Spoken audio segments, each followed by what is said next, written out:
नाज़रीन, आम खबर से आपको आगाह करते चले आपको बताएं कि वफाकी वज़ीर बराए पेट्रोलियम डॉक्टर मुसद्दिक मलिक तंबाकू नोशी के असरात और कंट्रोल के हवाले से मैरियट होटल इस्लामाबाद में तकरीब से खिताब कर रहे हैं। आइए आपको बराह रास्त दिखाते हैं। अहसन तरीके से सियासत को भी उससे जोड़ा, लॉबिंग को भी जोड़ा पॉलिसीज से, और फिर पॉलिसीज के इम्पैक्ट भी बताए। तो मैं सोच रहा था कि अगर आप किसी भी सड़क पर चलते चले जाएं तो आपको कोई भट्टी नज़र आएगी, उस भट्टी की तरफ जाएं तो आपको छोटे छोटे बच्चे ईंटें उठाते चलते नज़र आएंगे।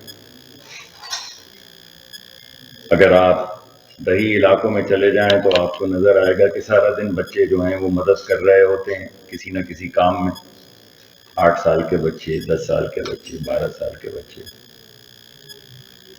आप तालीमी निज़ाम को देखें, उसके एनरोलमेंट रेट्स देखें तो आपको पता चलता है कि वो बच्चे तो स्कूलों में जा ही नहीं रहे हैं। तो फिर ये सवाल उठता है कि जो स्कूलों में नहीं जा रहे तो वो कहाँ जा रहे हैं और वो क्या कर रहे हैं। आप 5 साल का ड्रॉप आउट रेट देखें तो वही चीज़ आपके सामने नज़र आ जाती है कि पहले तो जा ही नहीं रहे हैं स्कूल में। जो जा रहे हैं उनमें से 40-50% जो हैं वो पहली 5 जमातों से पहले ड्रॉप आउट हो जाते हैं, पहले जाते नहीं। जो जाते हैं वो 5वीं जमात से पहले ड्रॉप आउट हो जाते हैं। 5वीं जमात का बच्चा तो ऐसे 9 साल का होता है, 10 साल का। तो 8-10 साल का आप में से शायद बहन भाई होंगे, आपके बच्चे भी होंगे। ज़रा सोचिए कि ये तमाम बच्चे जो स्कूल नहीं जा रहे, ये तमाम बच्चे जो स्कूल जाके फिर स्कूल नहीं जा रहे, ड्रॉप आउट हो रहे हैं, और तमाम बच्चे जो अपनी तालीम मुकम्मल नहीं कर रहे, जिसे आप कंप्लीशन रेट कहते हैं, वो कहाँ जा रहे हैं? वो उसी ईंटों की भट्टी में जा रहे हैं। तो ये जो धुआं है ये सिर्फ सिगरेट से नहीं उठ रहा है, ये तो धुआं पूरे मुआशरे से उठ रहा है। आप अपने रिश्तेदारों के घर चले जाएं, आपने 9-8 साल की बच्ची को काम करते नहीं देखा, तो वो किसकी बच्ची है? या 12 साल या 13 साल।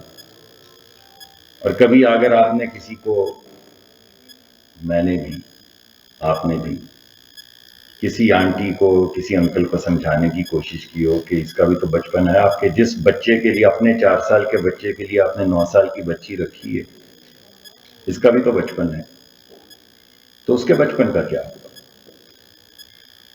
तो फिर मैं सोचता रहा कि ये बात तो ठीक है कि बहुत बहुत बड़े पाकिस्तान में लोग लॉबिंग से कोई ताल्लुक नहीं, इनका ताल्लुक तो मुआशरे से, इसका ताल्लुक तो उस कीमत से है जो आप अपने बच्चे की जिंदगी पे रख रहे हैं, या उसके बचपन पे, या उसका बचपन लूटने पे रख रहे हैं। ये 2 हफ्ते पहले की बात है, मैं यहाँ से गुजरा तो रोज गुजरता हूँ तो डिसेंसिटाइज हो गए। ये आप F10 से आ रहे हो, ये ब्लू हमारे आपके मैरियट की तरफ, तो रास्ते में या रात को 11 बजे, 12 बजे, 1 बजे आपको छोटी छोटी बच्चियां और बच्चे जो हैं वो सड़क पे खड़े 2-2 फूल लिए खड़े नजर आते हैं और भागते हैं आपकी गाड़ी की तरफ। भाई ये किसके बच्चे हैं? ये रात को कहाँ जाते हैं? ये रात को 12-1 बजे बेयारो मददगार, बगैर किसी मुहाफिज के, बगैर किसी माँ बाप के, बगैर सुपरविजन के, ये 11 साल की बच्ची जो है, ये 12 साल की बच्ची जो है, ये 14 साल की बच्ची जो है, ये सड़क पे क्या कर रही है, कहाँ से आई? तो ये बड़े अहम सवालात हैं जिन पे शायद, क्योंकि लॉबिस्ट जो हैं उनकी। जी तो नाज़रीन, वफाकी वज़ीर बराए पेट्रोलियम डॉक्टर मुसद्दिक मलिक तंबाकू नोशी के असरात और कंट्रोल के हवाले से मैरियट होटल इस्लामाबाद में तकरीब से खिताब कर रहे थे।